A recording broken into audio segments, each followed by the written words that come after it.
बरतानिया में इमिग्रेशन कवानीन क्या कहते हैं। लंदन से ही इमिग्रेशन कवानीन के माहिर सोलिसिटर मोहम्मद अमजद साहब हमारे साथ मौजूद हैं। बहुत शुक्रिया अमजद साहब। अमजद साहब, मियाँ नवाज शरीफ को वीज़े की एक्सटेंशन नहीं मिल सकी है, अब उनका बरतानिया में क़याम ख़तरे में नज़र आ गया है, तो क्या सूरत हाल है, उनके लिए क्या ऑप्शंस हैं? जी, सुना है कि नवाज शरीफ साहब ने जो एप्लीकेशन की है वो मेडिकल ग्राउंड्स पे की है, तो इसकी बड़ी कड़ी शराइत हैं। तो एप्लीकेशन अभी रिफ्यूज़ हुई है, तो उनको अपील का हक दिया गया है, ट्राइब्यूनल में अपील करने का, और सुनने में यही है कि उनने ये हक जो है इस्तेमाल किया है।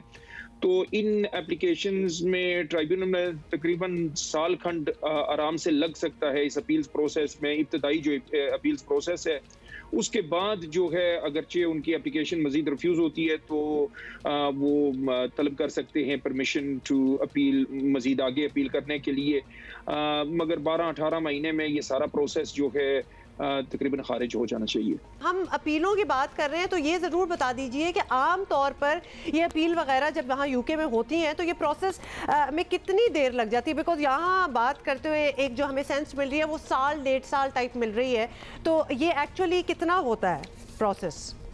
आमतौर पे देखें, कोविड से पहले जो था इस तरह की अपील्स जो है तकरीबन 6 माह में, जो अंदरून मुल्क से लोग अपील कर रहे थे वो 6 माह में फारिग हो जाती। मगर कोविड के बाद जो है प्रोसेस में जो है खासी तखीर आ गई है, और ये तकरीबन 12 महीने के अंदर अंदर ये प्रोसेस जो है खारिज हो जाना चाहिए। चलें, फिर कोविड की वजह से अगर ताखीर आ रही है तो वो तो फिर इस किस्म की अपील जिसने दायर करनी है उसके हक में ही जाता है मामला, क्योंकि और टाइम मिल जाएगा। अमजद साहब, अगर नवाज शरीफ साहब की अपील अल्टीमेटली रिजेक्ट हो जाती है तो फिर उसूली तौर पर वो बरतानिया में तो नहीं रह सकेंगे, तो क्या उसके बाद भी उनके पास एक और अपील का ऑप्शन मौजूद होगा, या उन्हें मुल्क छोड़ना पड़ेगा, या प्रॉब्ली वो डिपोर्ट हो सकते हैं, या असाइलम हासिल करने की दरख्वास्त दे सकते हैं? क्या कुछ हो सकता है? देखें, पहले तो नवाज शरीफ साहब एज विजिटर आए हुए हैं यूके में, उसके बेसिस पे कुछ मजीद एक्सटेंशंस उनने ली हैं, और पता नहीं किस वजह से अभी उनने फैसला किया कि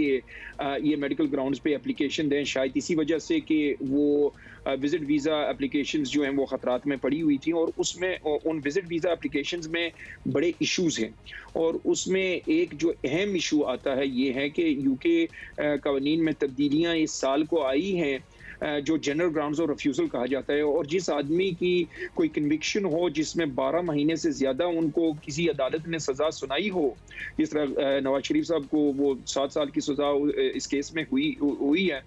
तो वो ऑटोमेटिकली लाजमी है उन्हें एप्लीकेशन रिफ्यूज़ करना। सो विजिट वीज़ा एप्लीकेशन जो है इस बुनियाद पे रिफ्यूज़ हो सकती है, मगर फिर भी जो है ना सिर्फ हो सकती है मगर सेक्रेटरी ऑफ स्टेट को करनी चाहिए, ठीक है, वो लाजमी है रूल्स में। मगर सेक्रेटरी ऑफ स्टेट के पास जो है बहुत वसी डिस्क्रेशन होता है कि वो किसी और वजह से अगर किसी को ग्रांट करना चाहते हैं वीज़ा यहाँ रहने के लिए तो वो कर सकते हैं, मगर उस सूरत में वो सेक्रेटरी ऑफ स्टेट के रहमो करम पर ही है,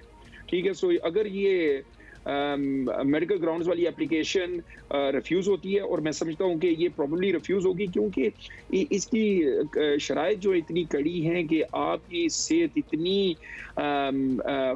ख़तरे में है कि अगर आपको वापस किया जाए तो आपकी जान को ख़तरा होगा, या मज़ीद आपको ऐसी कोई सफरिंग करने का सामना करना पड़े। तो मेडिकल ग्राउंड्स वाली एप्लीकेशन मैं समझता हूँ वो तो ऑब्वियसली सारे पेपर वर्क तो नहीं देखे, क्या एविडेंस उन्होंने पेश किया है, मगर वो मुझे कमज़ोर लगती है। उसके बाद जो है दोबारा वो विजिट वीज़ा की एक्सटेंशन मजीद तलब कर सकते हैं, मगर उनमें भी खासे इश्यूज़ हैं, और मैं समझता हूँ उन्हीं में इश्यूज़ थे, तो इसी वजह से इनको मजबूरन ये मेडिकल ग्राउंड्स वाली एप्लीकेशन देनी पड़ी। All right, thank you so much. Solicitor Amjad साहब हमारे साथ मौजूद थे, और तमाम ऑप्शंस आपने हमें बता दी कि क्या कुछ हो सकता है, बट अल्टीमेटली अभी यही लग रहा है जो फौरी तौर पर हम आपको बता सकते हैं कि 1-1.5 साल तो इस अपील में ही अपेरेंटली गुजर जाएगा, और फिर जब 1-1.5 साल इज अ लॉन्ग अरसा ऑल्सो, तो उसमें और भी बड़ी ऑप्शंस और बड़ी डेवलपमेंट्स हो सकती हैं, सियासी डेवलपमेंट्स भी हो सकती हैं, of course let's see how that goes.